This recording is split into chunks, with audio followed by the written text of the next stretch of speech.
for us.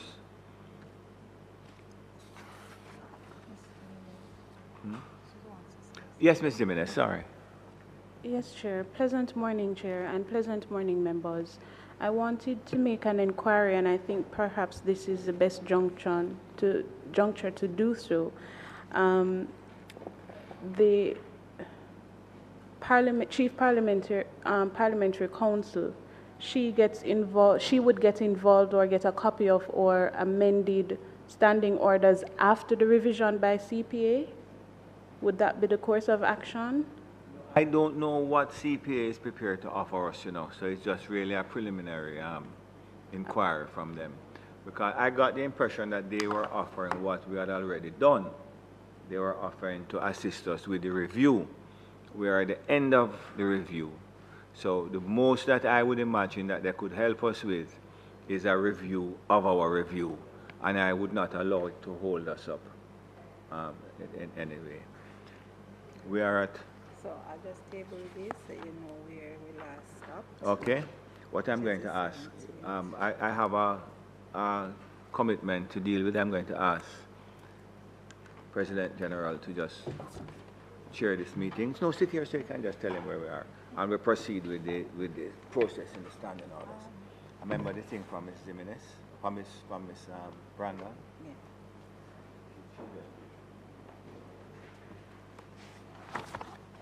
Oh, this, all right, so.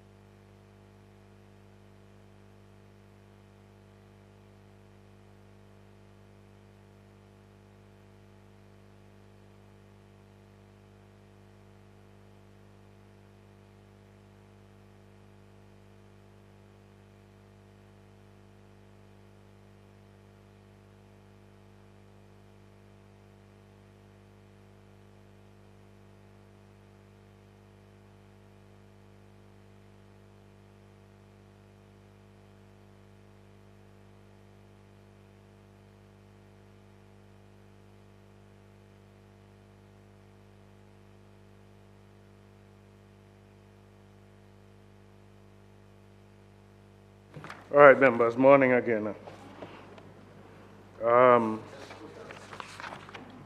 If it's even 30 minutes worth. So coming out of the minutes of January 17th and reflecting on page 4, I think we left off at standing order number 74-7, where we would have received some proposed amendments to empower the Sessional Select Committee to meet at least once per session, and there would have been some proposed amendments. Who had prepared these proposed amendments? Ms. Jimenez and Ms. Brandon. Ms. Jimenez, you want to provide us with that? Or Ms. Brandon, whichever.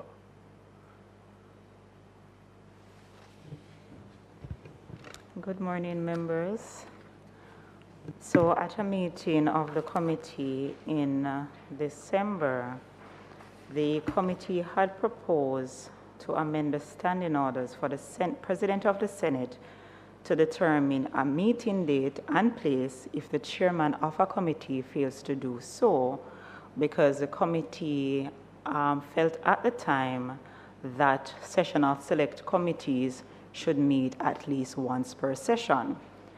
Now, the committee had asked for Ms. Jimenez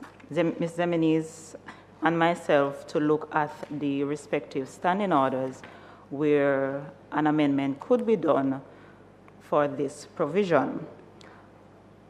So we could either amend Standing Order 74-8 or Standing Order 66. So the proposed amendment for Standing Order 74-8 would state, the first meeting of a session of a select committee shall be held at such place and time as the chairman in the case of a sessional select committee, or the president in the case of a special select committee shall appoint. Subsequent meetings shall be held at such place and time as the committee may determine, provided that if the committee fails to do so, the chairman or the president of the Senate, in the case of a sessional select committee, in consultation with the clerk of the committee, appoints such date, such time and place. Except for this caucus of women parliamentarians, sessional select committees shall meet at least once during a session. Or the committee could consider amending Standing Order 66 to include a provision to state. Sorry. Thank you, Chairman. Sorry to interrupt you, Ms. Brandon. Do we have that printed out? Do you have a print of that? It's very hard to follow when you're reading legal provisions. I was wondering if it was laid and members would have received it. I'm not. Yeah, it's there. Is it here? It's on the desk. I wasn't seeing it among my. Oh, I'm so You found sorry. it. Thank All you right. so very much. All right. You're welcome. So in terms of Standing Order 66, it could be amended to state, except for the caucus of women parliamentarians, a sessional select committee shall meet at least once during a session, provided that if the committees fail to do so, the president of the Senate, in consultation with the clerk of the committee, appoint such date, such time and place. So the committee could consider either amending Standing Order 74-8 or Standing Order 66, including a Standing Order 66-4 to make provision for the president of the Senate determining a meeting date and place if the chairman of the respective sessional select committee fails to do so.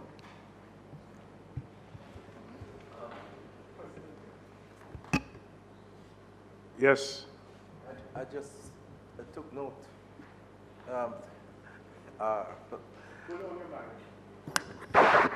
I just took note whilst the legal officer was reading the mention of the term in a session.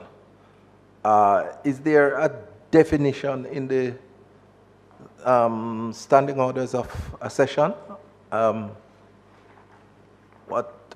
You mean where she mentioned during a session? Yes, during a session. You want us to identify or determine or define what's a session? First I want to find out if there's a definition there. So there is no definition for a session in the standing orders. However, a session would commence from the state opening of Parliament to the next February, the following year. So the prorogation, sorry. Thank you, Senator. So that's a session. So in a sense, that the session reflects the parliamentary year. Well, yes, because and that is what is confusing me, because generally they look at a session like from April to July, and then we go on recess, and from September to December as another session. That's how it has been treated from I've been here. That would be the summer and December recess. So you are breaking, so that would be a break in the session. Yes. In terms of when Parliament goes on recess. But maybe in order to, for any abundance of caution. Yes.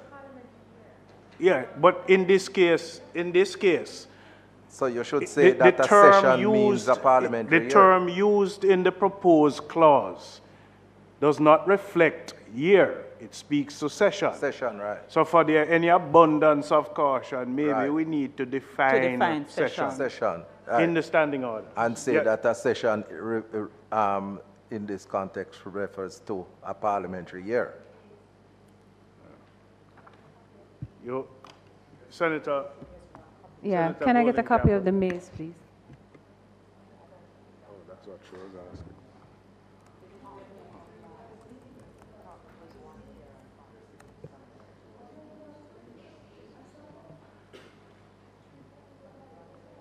All right, so members, we have two proposed amendments.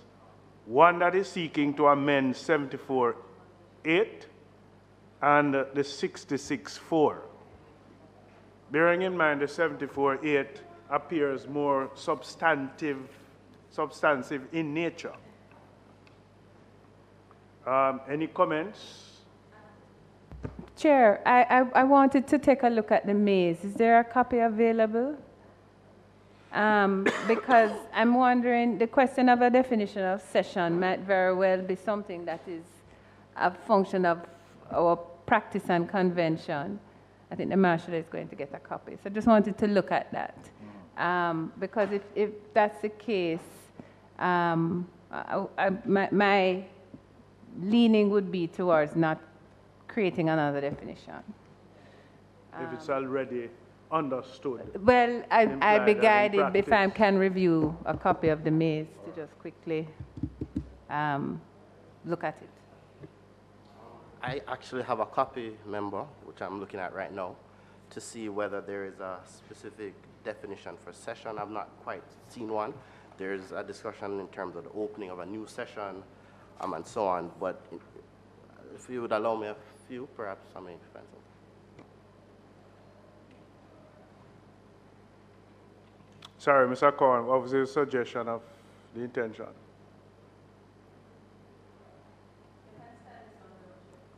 Essentially, I mean, the member was asking for a definition for Yes. the word session in the maze.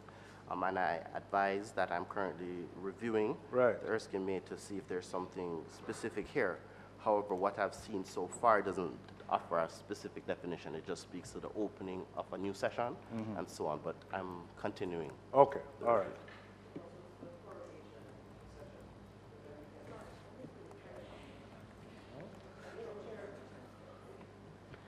It brings again to the attention the need for the definitions, the definition section of the standing orders. I think I remember Senator Campbell Rodriguez being one of the first to advocate for such. Well, normally, you see, we are going through the standing orders now, and upon the completion, we would have identified any new terms that we may need to define. And that is when you go back and, review the definitions if they wish to propose any additional amendments to be used in the standing orders, just for clarity. We should review the minutes to find those areas. Well, no, Because there's over the many there's a track, in terms of the work that we have been doing, and also those items that we would have put or placed in a parking lot to conclude discussions on. So I guess when we do all of that, then we can put everything And I think we should together. look to do the definition, but put a section on definitions. Yeah. All right, so Chairman, yes, if I yeah. may, just on the same question. The 22nd edition of the Erskine May on parliamentary practice offers some guidance, bearing in mind it's particular to the UK circumstance, but nonetheless, on page 231, under the rubric parliamentary and sessional periods, it provides that a parliament, in the sense of a parliamentary period, is a period not exceeding 5 years, which may be regarded as a cycle beginning and ending with a proclamation. Such a proclamation, which is made by the Queen on the advice of her Privy Council, on the one hand dissolves an existing parliament, and on the other orders the issue of writs for the election of a new parliament and appoints a day and place for its meeting. And if I proceed to So that's not the length of a speaking- session. So that's not the length of speaking a to the session. parliamentary year. The session. I'm term. proceeding. Yeah. I'm Go going, ahead. I'm going on. So it proceeded at page 263, speaking of the length of a session. Chapter 13 describes how the period of a parliament between two general elections is divided into sessions, which is why I would have read the first section. The ends of sessions are marked either by the dissolution or prorogation, which are the prerogative acts of the Crown. In other words, the duration of a session is determined by the government, and proceeds. The government's freedom of choice in this matter is, however, circumscribed both by convention and by the necessity of passing certain items of business in accordance with the procedures as set out in standing orders and elsewhere. It goes on speaking. I will. Chapter 13 describes how the period of a parliament between two general elections is divided into sessions. The ends of sessions are marked either by dissolution or prorogation, which are prerogative acts of the Crown. In other words, the duration of a session is determined by the government. And All right.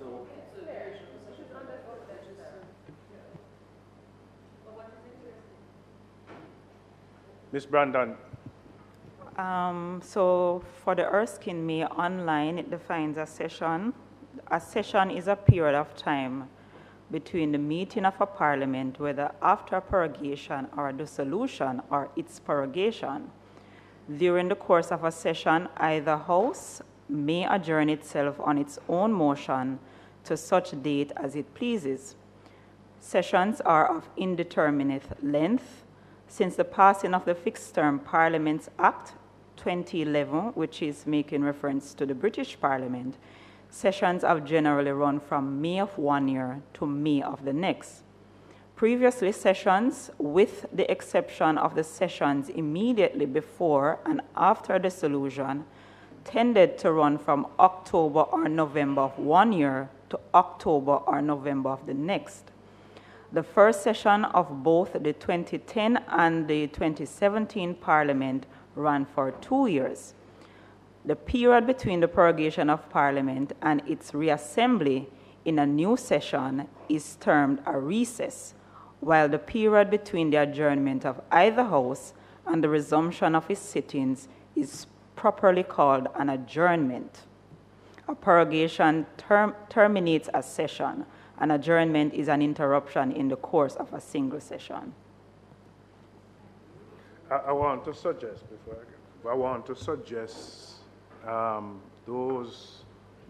both information could be documented and sent to us so that we too can review and examine in making a determination based on what Senator Floyd Morris had indicated, for us to establish some sort of a definition, just for the clarity in this case. Because both proposals of amendments would have spoken to sessions. And so, just for clarity, yeah? Floyd? You had your mic on. Oh, I think he never turned it off. Oh, okay. All right. So, we still have the two proposed amendments, one more expansive in nature. Both would have separated the caucus of the women parliamentarians just to make the distinction that we don't have any control over their sittings. Chairman, I think I had kind of raised this, or I'd asked the question in the last meeting about this provision.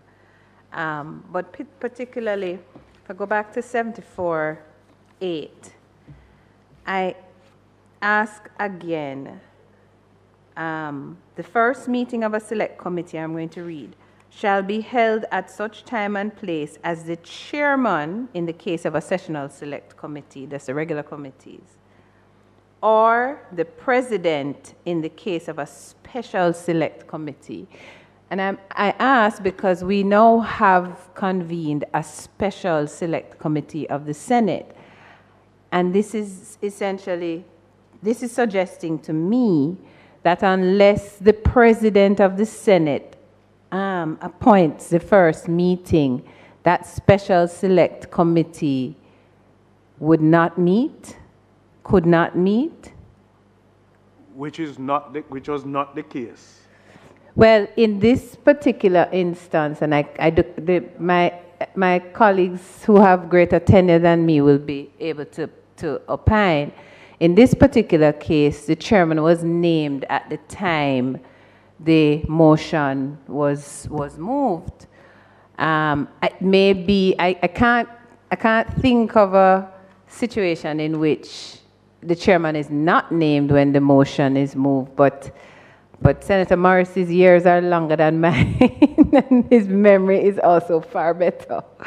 So I don't know if he could guide us on that. But it would seem to me that the provision should make room for the president or the chairman of that committee also. Why would we make a distinction between the chairman of the sessional select being able to call a meeting, but the chairman of a special select, no? And yes, I know, well, I think it applies to both. The sessional committee is also a sessional committee of the Senate. So it's not, we're not talking about a joint committee, a bicameral committee. I'd be interested in my colleagues' comments on that.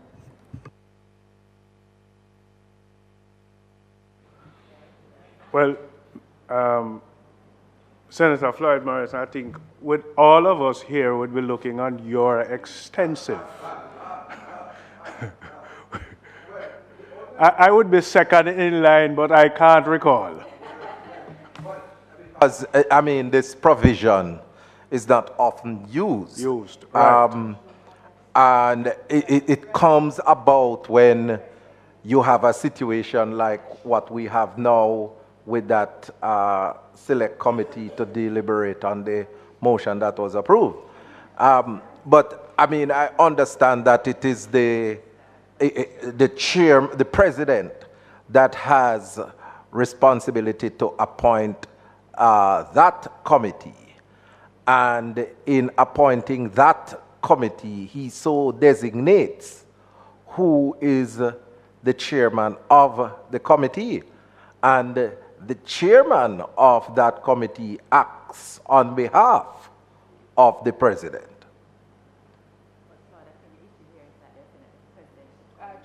Yes. Yeah, but if the president appoints the chairman and the chairman is acting on behalf of the president, you know, then the president don't need to call the meeting because he would have deputed. The president would have appointed. Yes.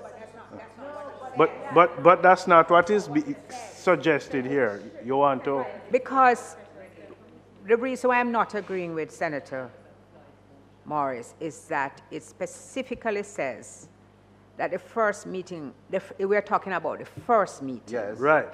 And it says the first meeting of the select committee shall be held at such time and place as the chairman in the case of a sessional select committee or the president in the case of a special select committee. A special select. So I think that I see the point. The select committee is different from that the special select. Senator Golden Campbell is making, that we should contemplate, because she has practical experience. Right.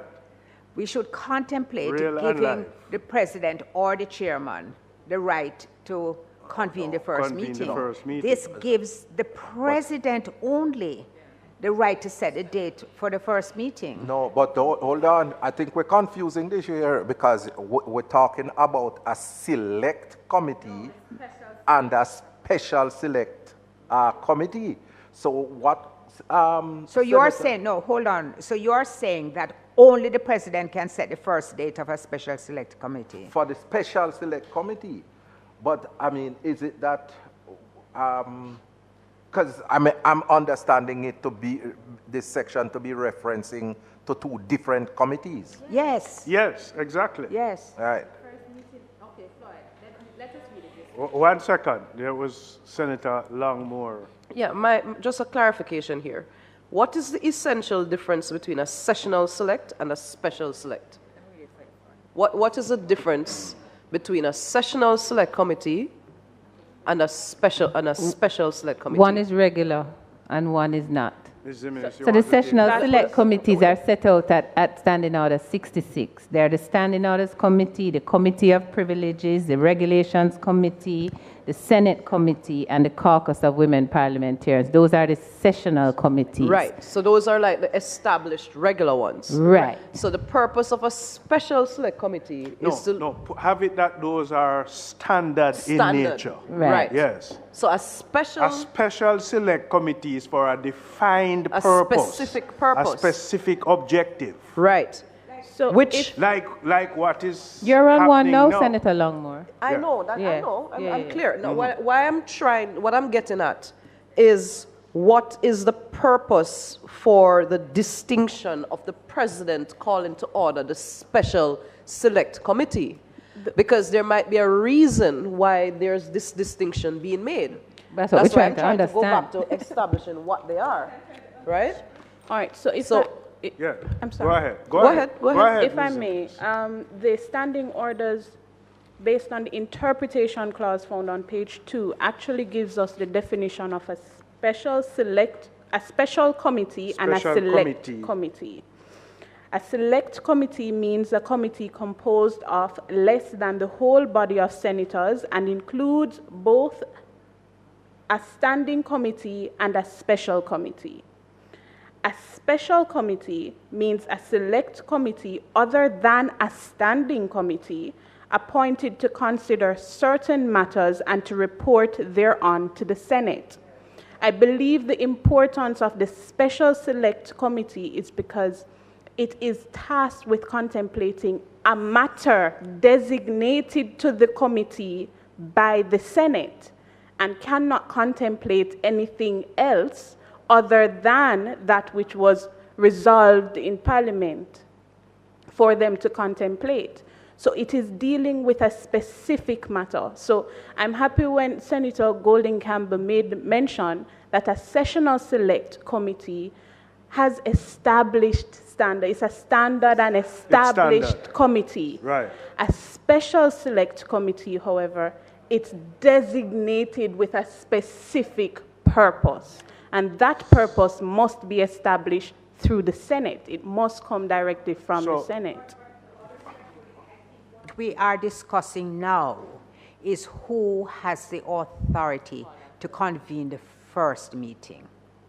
And what is being posited is really, why is it that the president has to be the person to convene that first meeting? Why cannot it be that that authority is given to the president or the chairman? Because that you're is clearly the president or the chair? Or the chair. Or the chair. Yes. So in that case, then, who would determine either? No, so when the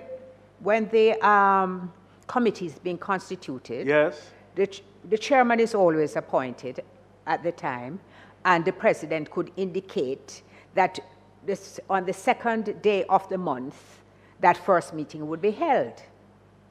But if the president does not so indicate and set a date, the chairman could say to the members, I would like you to meet on the third day of the month.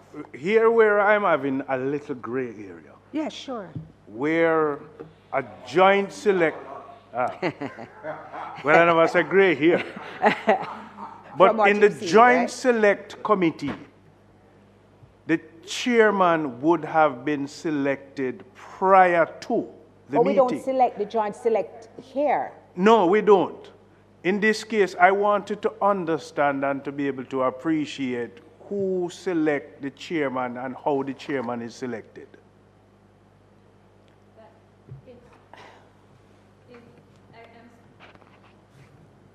Well, the definition section... I'm speaking, sorry. Go ahead. No, I was saying that when you go back to the definition section, because it's so clear. Which one? Our own definition section. Yes, to which one?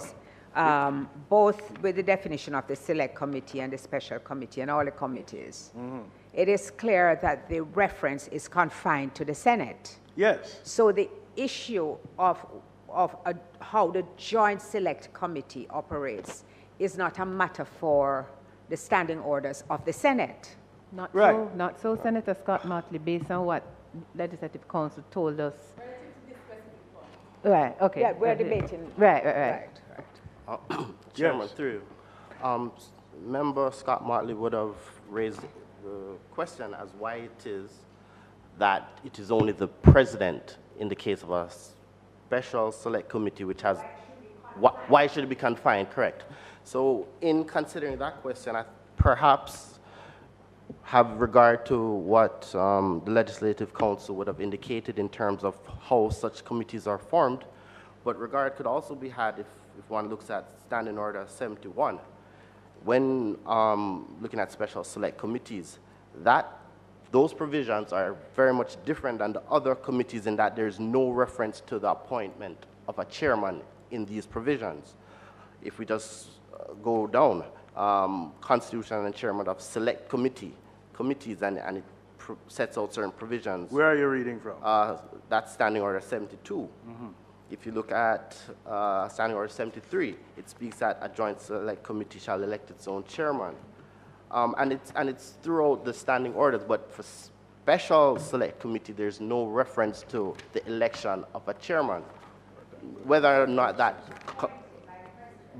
right, and usually it may well just happen in the motion which is laid in the Senate. However, it's not set out in the standing orders. So perhaps, given what is set out in 71, given what is set out in the definition, seeing that this is a special committee appointed by the Senate to look at a specific matter, and then we now revert to Standing Order 74-8, then within that same scheme, it would be the president, theoretically, who should set that first meeting if you just look at the general scheme within the standing orders. Whether that reflects the actual practice or it should going forward is another question. But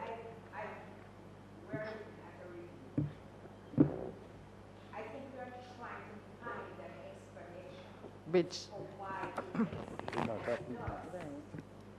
not coming. Sherry, Senator. one second. Sherry. Oh, Yeah. Chairman. Let's see if yours can. I'm go. saying that we are reviewing the standing orders. It's a review. That is to say that things which are unclear, we might want to make it clear. Things which we have developed a practice about which is not supported by the standing orders, and other matters are what we are supposed to be looking at. Now, if I ask a question as to what is the rationale, why is it that the president has to call the first meeting, and why can't it be that the president or the chairman, which is the practice now, why can't our standing orders reflect that present position? And I cannot get a clear answer as to why it must only be the president. So, then I'm suggesting that we review it. Senator Scott Motley, I don't know if, all right, so for the minutes of November 29, 2024, these proposals that we're making reference to was based on the committee's agreement. So in a section of the minutes, it states the committee agreed a provision should be inserted at Standing Order 66 to mandate sessional select committees to meet at least once per parliamentary year. That's and no to longer an provide, issue. and Yeah. this is why this is here. So that's why the amendments were framed in that way to allow for the president, if the chairman fails to do so, should call the first meeting of the sessional select committee. Chairman, No, there are. I've been trying to make a point for a while, if possible. Right. So, Chairman, because I think we're going around to come back around and go back around, and the standing order states that the president should call the meeting, the first meeting of the special select committee. We are agreed that at least one meeting must be held per year. That's Right. that's not an issue. The concern that Senator Golden Campbell raised has to do with why should it be the president when the practice is that the chairman called the meeting. In my mind, I think the simple solution is to say the president or the chairman, because none of us can give a reasonable explanation as to why they have the president. And we're reviewing the, the standing order, so just simply... It gives the balance of authority on both. Exactly. I don't think we need to belabor the point anymore, because we have been discussing this for the last 3 weeks, and I think we're agreed that the responsibility should be the chairman or the president. Where the chairman fails, then the president has the authority to call it. And I don't know if we need to continue the debate on this one issue anymore. It's 10:08. That's my view. I'm going to just allow you to make the last point. Yes, and I thank Senator Fraser-Binns for bringing us to that clarity, because it's that simple. But in good return, batting to her, I'm going to throw some more mud for her to think about. Because, Chairman, I heard the definition read by the Legislative Council on the definition of select committee, special committee, and standing committee at page 2 and 3 of the standing orders. But I note we have no reference to standing committee in the actual standing orders provisions. What we have is a sessional select committee, which is not defined in the interpretation section here. We also have a proposal for a sessional committee to be inserted. But this standing that decision committee has not been made yet.